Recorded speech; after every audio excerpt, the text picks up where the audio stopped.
Escrow Out Loud is a weekly podcast about San Francisco real estate from the Jackson Fuller team, San Francisco Realtors since 2002. Show notes with links are at jacksonfuller.com. Hi, Brenton. Hey, Matt. Wrong. Well, that's not nice. I thought I could be somebody else today. Are you going to put on a tiara? I'm not going to tell you. See, I thought I could be a San Francisco neighborhood and drop some clues and see if you could figure it out. Because as our listeners have figured out by now, we love San Francisco neighborhoods. We do indeed. So, up for giving this a try? Absolutely. That is the correct answer. Because we are.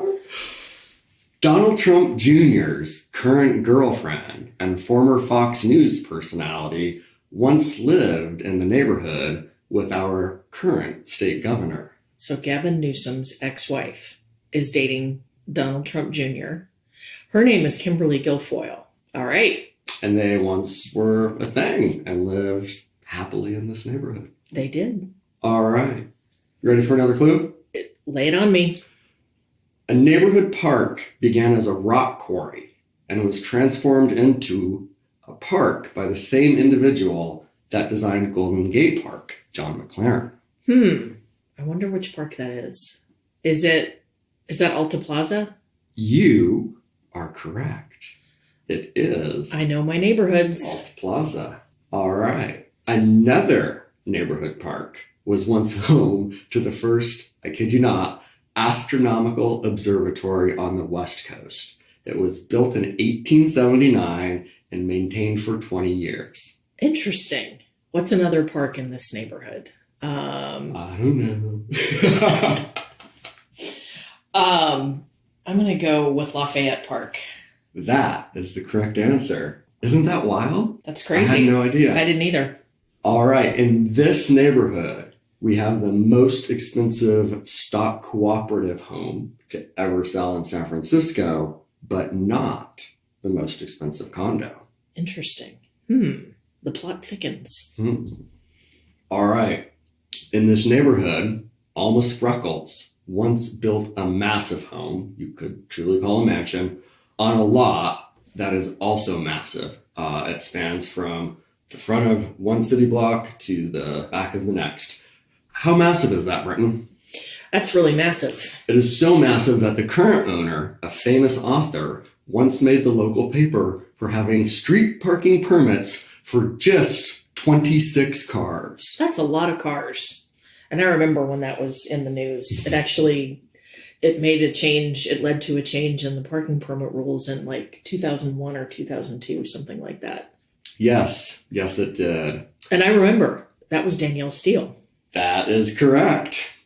Romantic novels apparently require a lot of vehicles. Apparently so. Okay, moving on here. So far in April 2019, there have been 6 single-family homes to sell for a total of $80 million and 12 condos that have sold for a cumulative total of $24 million. Do the math. There's been some extremely expensive single-family homes when 6 of them total $80,450,000. So it's perhaps an expensive neighborhood in an expensive town. Yep. All right. More than 5 properties in this neighborhood have sold for more than $20 million, and it is home to the 4 most expensive sales in San Francisco in the last 2 months. So this clue is it's a really expensive neighborhood. Just giving you, some numbers, perspective. I wouldn't be lying if I said these steps were worth the view from the top. Let me guess. Lyin Street. How bad was my wordplay? Pretty bad. Thank you. Mrs. Doubtfire. Remember her? Of course I do. She has her home within my neighborhood bounds. And actually, in that movie, they say the legit address for that house. When Miranda... It wasn't like 867... What was like the generic phone number? The 555. 555-1212, yeah. Was it like 555-1212 Broadway? No. All right.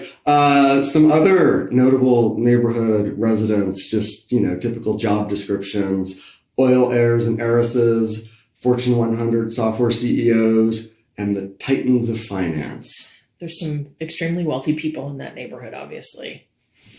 You could say that in my neighborhood, Billionaires Row is not hyperbole or overdramatic marketing. It's just factual.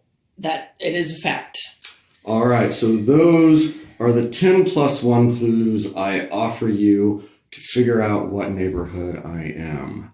I will give you one guess, but will I? Or should we keep our listeners hanging until the beginning of the next episode? I think we should wait until the beginning of the next episode for me to guess. All right, when you're upset about that decision, direct your letters to Britain, not Matt on that one. Oh, you're tricky. All right, we will see you next time with the answer to what neighborhood we're talking about. See you next time. Escrow Out Loud is a weekly podcast about San Francisco real estate from the Jackson Fuller team, San Francisco Realtors since 2002. Show notes with links are at jacksonfuller.com.